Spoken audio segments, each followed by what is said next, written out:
আমাদের দেশে OMS system, এখানে চাল আটা দুইটা পণ্য থাকে। বাইরে গেলে তো 45 টাকা কেজি আটা, এখানে পাইতেছে 25 টাকা ধরেন, তো 20 টাকা বাঁচলো। ওই 20 টাকা বাঁচলে ওরা অন্য শাক সবজি কিনতে পারে। তেলটা পেলে ভালো হয়, চাল পেলে ভালো, যে দামের জিনিস আমরা তো কম বেশি দাম কিনে খাইতে। আটা পাইছি চাল পাই না, চাউলে শর্ট পড়ে যায়, সব সময় চাউলে শর্ট পড়ে যায়, আটা খায়। কিছু কিছু মানুষ আছে যে ইয়াতে 10 কেজি চাল নেয়, আর কিছু কিছু মানুষ আছে চালও পায় না, আটাও পায় না। জনগণের কিছুটা স্বস্তি পাওয়া যায়, ধরেন আটা কিনলো 100 টাকা বাঁচলো, এটাই গরিবের জন্য অনেক কিছু। কিন্তু বাইরে গেলে তো 45 টাকা কেজি আটা, এখানে পাইতেছে 25 টাকা ধরেন, তো 20 টাকা বাঁচলো, 5 কেজিতে 100 টাকা বাঁচলো, কিছুটা স্বস্তি গরিব মানুষ পায়, বাস এই আর কি, আর কোনো কারণ নাই। কিন্তু এই যে রোদের মধ্যে পুড়ে 1 ঘন্টা 1.5 ঘন্টা 2 ঘন্টা দাঁড়ায় তারপরে 5 কেজি আটা পায়, গরিবের জন্য ওইটাই বেশি। আমি এখন থেকে ধরেন আধা ঘন্টা হয়ে গেছে, প্রায় 35 মিনিট, এখন পর্যন্ত সিরিয়াল আছে, মনে হয় আধা ঘন্টার উপরে আরও লাগবে। লেবুর সুঘ্রাণ আরো বেশি, ত্বকের যত্ন আরো বেশি, চলে আরো বেশি। আপনার পকেটে কি বিদেশি না বাংলাদেশি?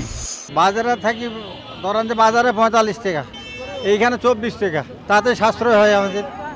ওই 20 টাকা বাঁচলে ওরা অন্য শাক সবজি কিনতে পারে, এটাই হলো উপকার গরিবের জন্য। এখানে তো চাল পাওয়া যাচ্ছে, আটা পাওয়া যাচ্ছে, পেঁয়াজ আর অন্যান্য যেগুলা প্রয়োজনীয় নিত্য প্রয়োজনীয় সেগুলো চাই, ওগুলা দিতে পারলে আরো ভালো। আটা শেষ, চাল শেষ, আটা পাওয়া যায় না, একজন ছিল একজন ঢুকে, যে এটা না দিয়া যদি করতো, যে টিকিট হিসেবে করতো, তাহলে বেশি ভালো হতো। আমরাই খারাপ বড়, কেন আমরা একজন ঢুকাই দিই। হ্যাঁ, অন্যান্য জিনিস তো চাই, আমরা তেলটা পেলে ভালো হয়, চাল পেলে ভালো, যে দামের জিনিস আমরা তো কম বেশি দাম কিনে খাইতে না, বড় মার্কেটে যাই না, আমি একটু কমের জিনিস হলে আমাগুলোকে ভালো। আটা পাইলে চাল পাই না। কিছু কিছু মানুষ আছে যে ইয়াতে 10 কেজি চাল নেয়, আর কিছু কিছু মানুষ আছে চালও পায় না, আটাও পায় না। কালকে আইছে, কালকে পাইনি, সপ্তাহে 3 দিন দেয়। হ্যাঁ চাই, কিন্তু একটু কম দামি হইলেও একটু আমরা পাই, খাই একটু বাসি পোলা পাই একটু। আমরা শুধু চাল আটা এই দুইটা আইটেম থাকে আমাদের দেশে ওএমএস সিস্টেম, এখানে চাল আটা দুইটা পণ্য থাকে, আর 1000 কেজি চাল থাকে আর 2000 কেজি আটা থাকে। তো এই পয়েন্টে একটু মানুষ একটু বেশি তুলনামূলক। চাল তো 1000 কেজি চাল সব মানুষে পায় না, এইমাত্র চাল শেষ হয়ে গেছে। আর আটা পরিমাণ মতো পায় সবাই, 2000 কেজি তো আটা সবাই মোটামুটি পাওয়া যায়। চালটা আর একটু বেশি থাকলে একটু ভালো হতো সবার জন্য, সবাই যেহেতু পুরোপুরি পায়। আটা চাল নিতে আসছিলাম, মানে পাইছি আটা পাইছি চাল পাই না, চাউলে শর্ট পড়ে যায়, সব সময় চাউলে শর্ট পড়ে যায়, আটা খায়, সব সময় আটা পাওয়া যায়, চাউলে শর্ট পড়ে যায়, চাল পাই না। চাল বাড়িয়ে দিতে মানে আটা চাল বাড়িয়ে দেয় না, আটা চালে যেন সমান সমান থাকে।